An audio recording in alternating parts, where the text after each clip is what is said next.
Good morning and welcome to Sunday School at Second Baptist. I'm glad you could be with me today. We're going to talk about the crucifixion today and that time that led right up to it and then the event itself. And there's a lot of material in this study and we won't be able to touch on every little aspect of it, but we'll do our best to see if we can't look at it generally. And I think the way that we're going to try to focus on this is to remember that Jesus gave his life. It was not taken from him, but he gave his life for us and for all who would believe. And so, it's a focus that we need to remember. I think it's easy to get caught into a trap of focusing on the details of what happened to him and forget the big picture of why it happened. So we're going to try to do a little bit of both. The last lesson we left off in Luke chapter 22 when Peter had denied Jesus 3 times, and then the rooster crowed and Peter went out and wept bitterly. And so that is where that scripture ended. And so we pick up right from there. Then Peter has gone out now, and the events continue with Jesus there in the home of the high priest. And so it says that, the men who were holding him in custody were mocking him and beating him and all sorts of horrible things that they already were doing to him before any of the false trials, I guess you might say, took place. And so they were saying many other, things, blasphemous things against him. And then when it says when it was day, now I'm looking at Luke chapter 22 and verse 66. So it says when it was day, the council of the elders of the people assembled. And so they assembled in their council chamber. They took him from the chief priest's house over to the council chamber, and they assembled themselves. And then in verse 67 it says, this is what they said to him: "If you are the Christ, tell us." But he said to them, "If I tell you, you will not believe. And if I ask a question, you will not answer. But from now on, the Son of Man will be seated at the right hand of the power of God." And they all said, "Are you the Son of God then?" And he said to them, "Yes, I am." Okay, so that was the interaction that he had within the council chamber. And of course, they all went ballistic over that and said, "What other proof do we need?" We've heard it from his own mouth that he says that he's the Son of God. And so it says the whole body of them got up and brought him before Pilate. Now, when they got to Pilate, they began to make some accusations against him. They didn't come in and say, this man has said that he's the Son of God, which apparently was the thing that set them off just previously. But when they get over to Pilate, who was a Roman ruler in that area, and Pilate was the only person, or, it had to be a Roman that was going to decide that someone could be put to death. And so they brought him over to Pilate.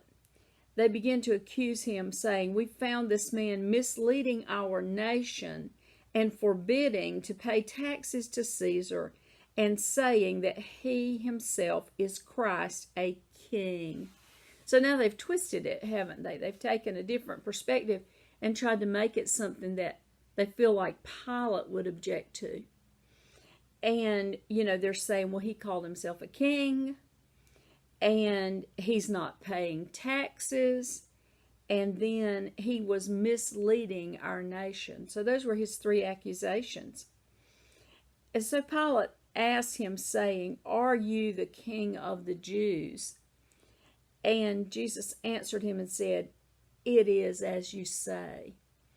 And so I think, if you read the other Gospels, you get more of the story between Pilate. His wife gives him a warning. Don't have anything to do with this man. He's an innocent man, and all of that. You can put that all together. But Pilate then says to them, "I don't find any guilt in this man." But then they kept on insisting. He's stirring up the people, and all the way from Galilee to here, making, teaching all over the place these false things. And so then when Pilate heard them say he was a Galilean, then he thought, okay, I'm off the hook, because he knew that Herod was in the vicinity, and Herod would have jurisdiction over that area of Galilee. And so he decided, okay, I'm going to take myself off the hook, and I'm just going to send him over to Herod.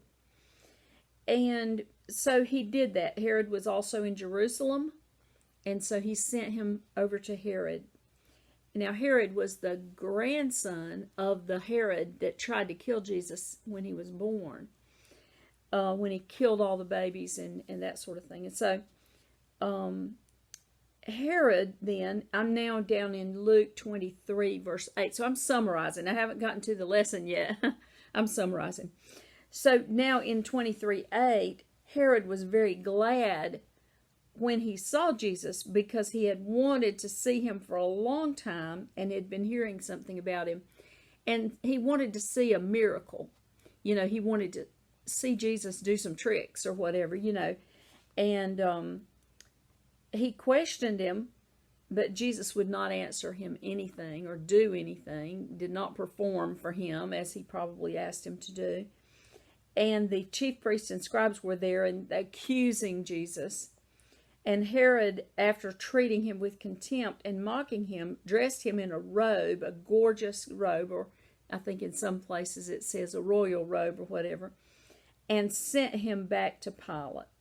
So Herod didn't get the result that he wanted, but he had no reason to pronounce the judgment of death on Jesus.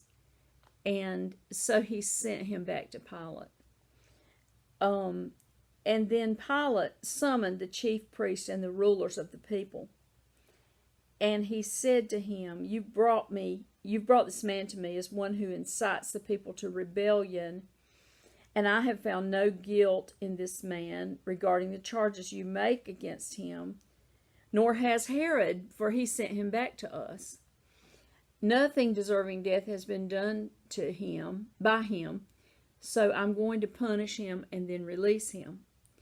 And then the people began to cry out and saying, take this guy away and bring him to death or crucify him and release Barabbas. Now, Barabbas was a notorious criminal who had been arrested for murder and insurrection. So he was a wicked person. And so the people began to cry out, no, take Jesus away. We want him to be killed, and release Barabbas. If you're going to release somebody, release Barabbas. And so it was like a riot was breaking out. And so Pilate then, they kept on saying, crucify him, crucify him. And he kept on saying to them, he's not done anything wrong. And then they were insistent, and it says, with loud voices insistent, and then Pilate pronounced sentence that their demand be granted, and he released Barabbas and delivered Jesus to their will, it says. So there's a few things that, we want to comment on that whole section of the trials, I guess you might say. One was that you see very much of a mob mentality that has happened now, where the people are stirred up.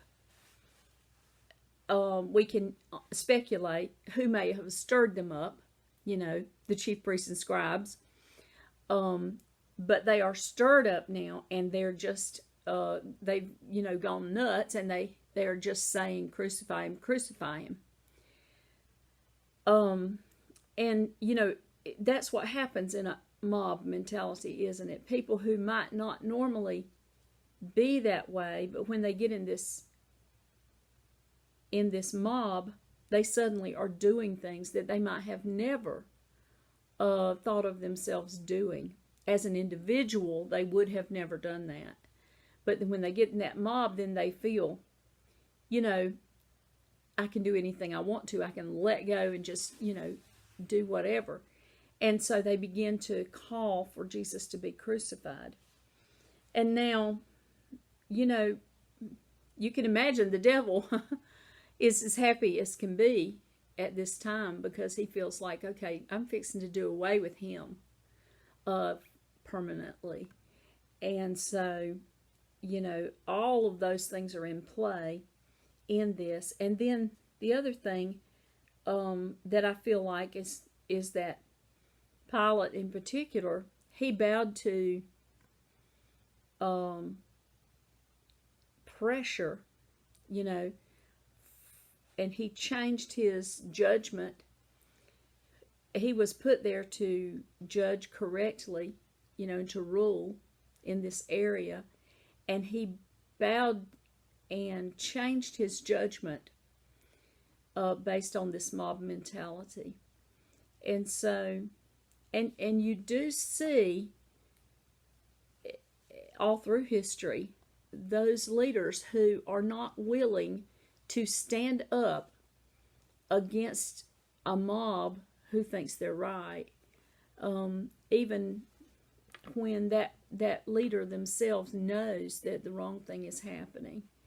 And I mean, this is not new. This is, history repeats itself, doesn't it? But that's exactly what was happening here in this case. Pilate bowed to the pressure. Now, is all of this a fulfillment of God's will? Yes, it is. It was meant for it to happen this way.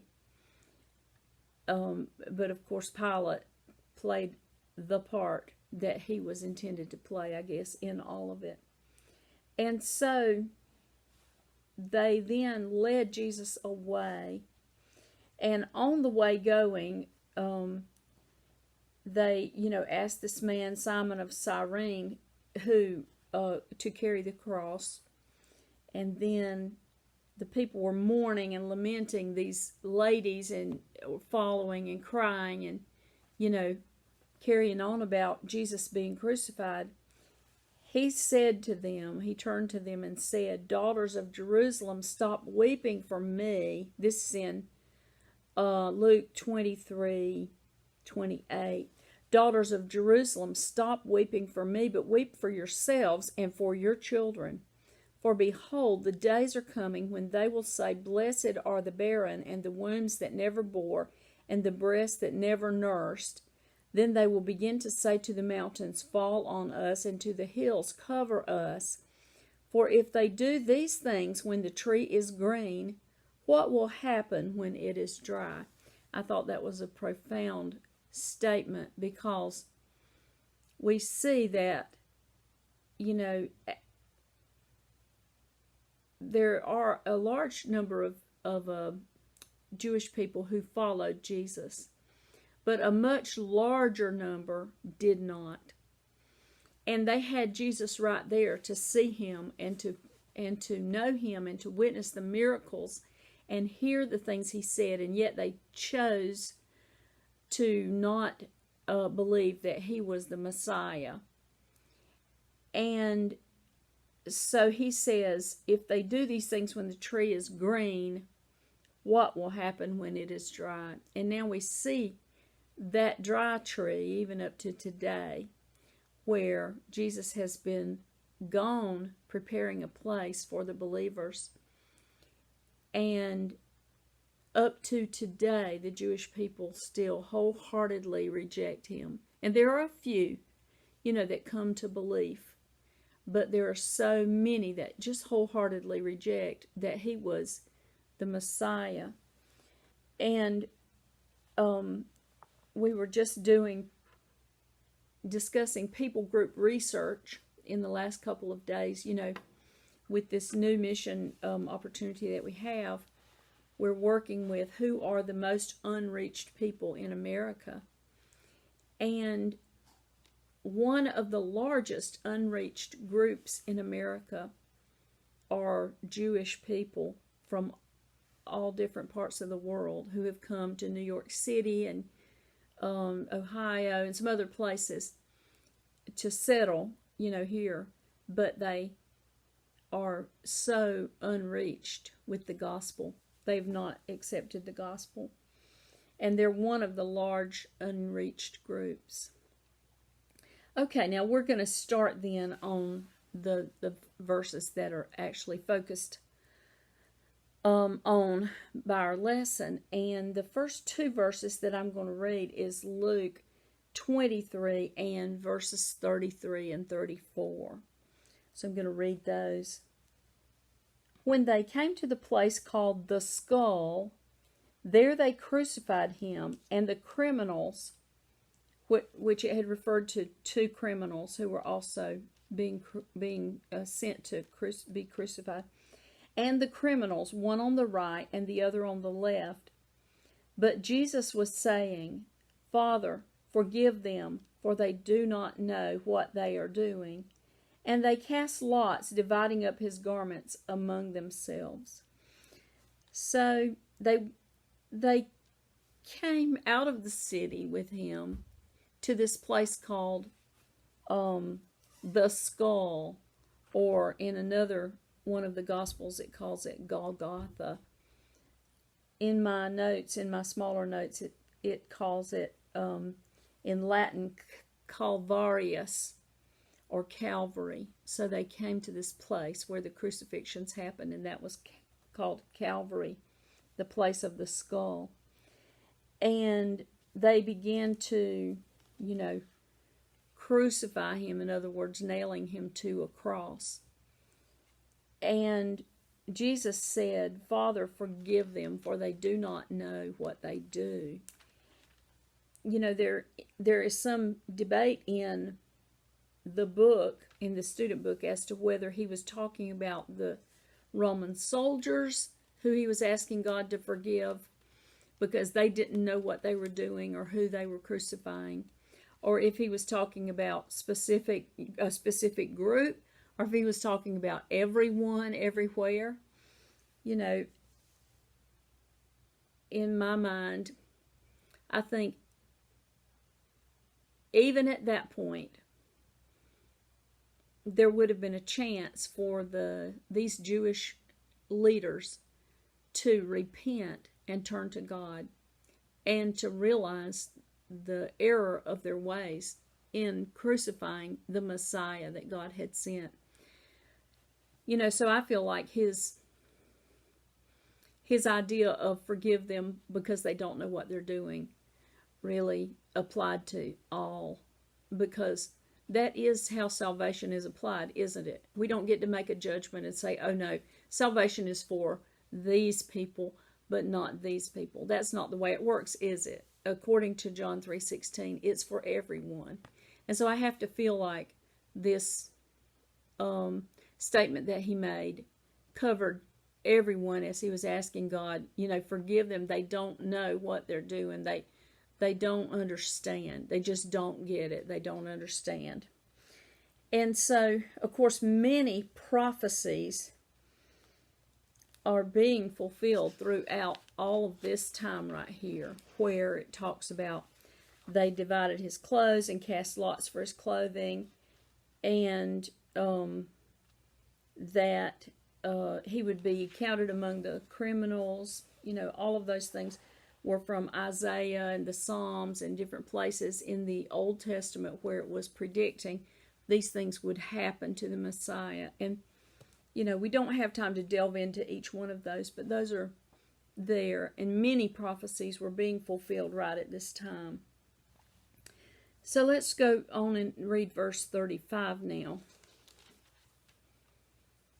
And the people stood by looking on, and even the rulers were sneering at him, saying, "He saved others, let him save himself, if this is the Christ of God, his chosen one." So the rulers of the people and the onlookers, this was their statement. If he saved all these other people from death or from sickness or whatever, let him save himself. If he's really, let him prove it by saving himself. And so they were still mocking him, I guess you might say. And when I think about this, and I think about the idea that Jesus had said they don't know what they're doing, we get an idea in our mind about the way that what God thinks, or the way God will act in a certain situation. And then we get disappointed because that didn't happen the way we think God should have acted. And when actually God acted exactly as he planned to act all along. And that's what happened here.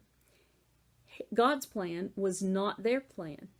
Their plan was to have a Messiah who was going to, save the nation and rule over them, and they would never be under Roman rule anymore, and et cetera, et cetera. And they were looking for that type of a Savior.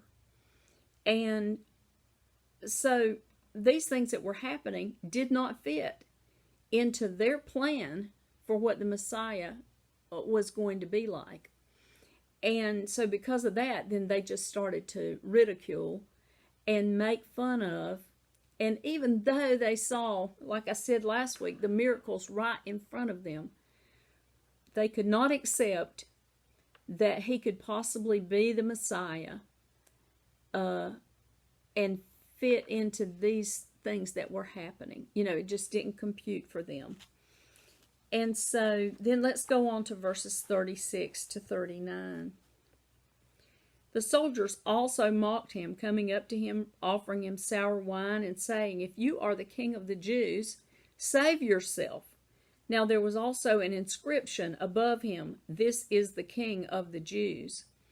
One of the criminals who were hanged there was hurling abuse at him, saying, "Are you not the Christ? Save yourself and us." So the two criminals that are hanging there alongside of him, this one criminal was saying, if you're the Christ, save yourself and save us. What are you doing?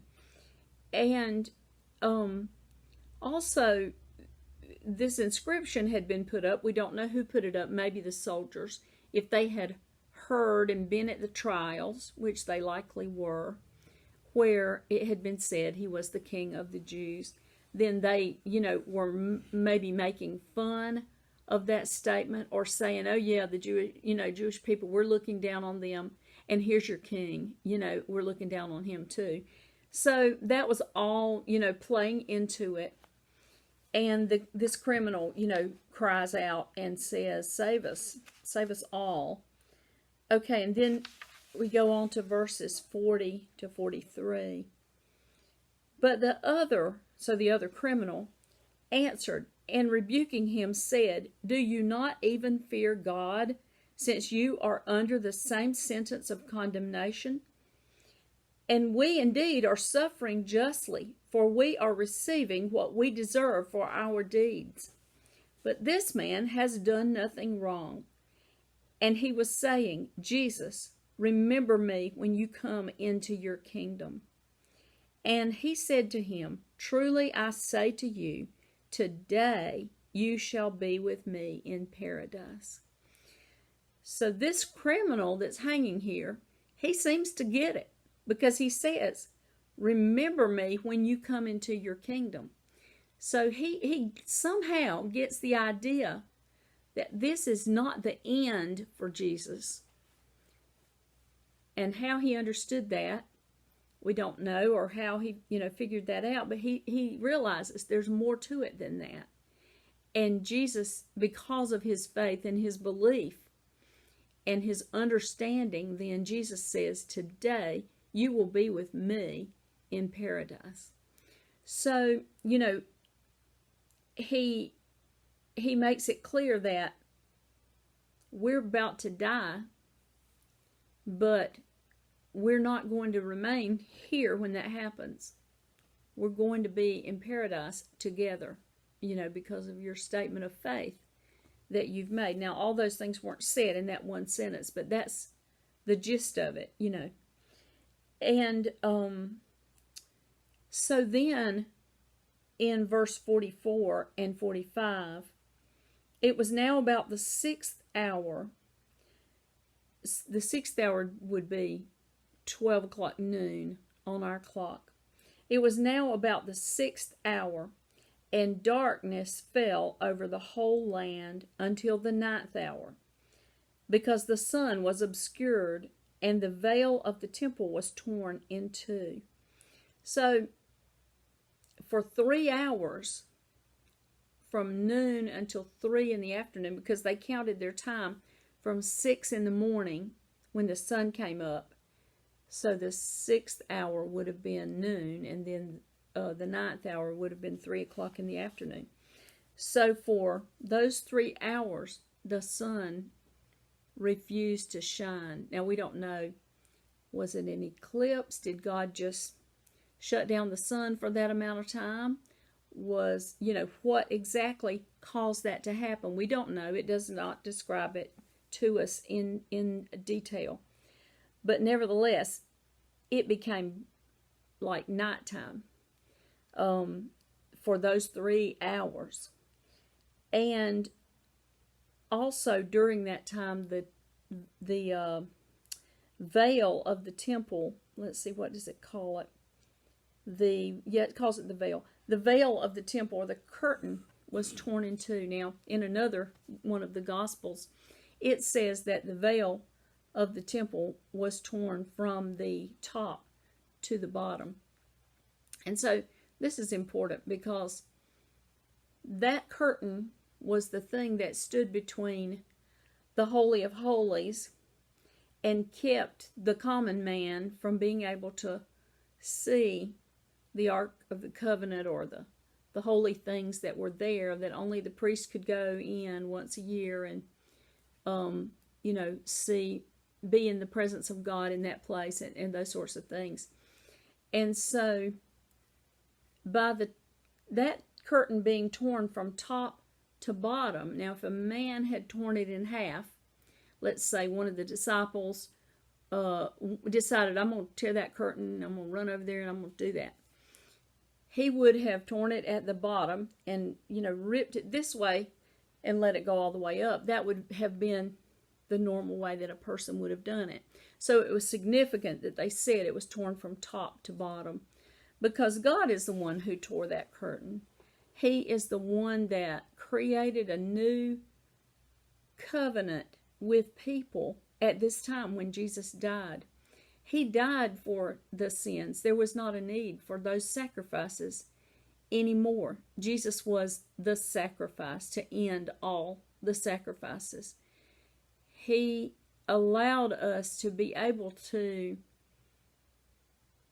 approach God and know God and have the Spirit of God living within us and be believers in that way. And that, we're so fortunate to live in the time that we do, so that we can have that understanding and that relationship with God. We don't even appreciate it near as much as we should, because it was so different before that day and after that day. The world changed, when this happened. And Okay, let's go on then and let's finish up. In verse 46, Jesus, crying out with a loud voice, said, Father, into your hands I commit my spirit. Having said this, he breathed his last. And so, he put his spirit into the care of God at that point, and he breathed his last breath and he died. And then from there, it goes on to what we've already studied about the resurrection and then the events that followed. But this, I guess this day is the pivotal day of all Christian history, of all the history of the world, because everything that happened before this day led right up to it, and everything that has happened since then reflects back to it. Everything in history hinges or pivots on this moment when Jesus died to take away the sins of the world. And nothing else matters as much as this, if that makes sense. And so, it's good for us to think about these things, because we really, like I said, we don't appreciate our salvation as much as we should. If we appreciated it as much as we should, then we would not stop telling other people about it, because it would be so wonderful to us, and we would not want anyone to not know about it. And so, we have to consider that and to try to do better in telling others about the wonderful thing that we know about, which is salvation through Jesus. Okay, well, that's the end of that lesson for today. Thank you for being with me. We are headed towards finishing up this book, and if you have the chance, I would like it very much if you would call Clint or Daniel and let them know if you want the Sunday school online like this to continue, or if you're, if not, because starting in June, then they're going to open Sunday school back up at the church. But I don't want to stop doing this if it's important to people to still continue to have this. But we need to know. And so if you could let Clint or Daniel know, that would be great, so that we can have some feedback and know, kind of how to go forward. Thank you, and I'll see you next week.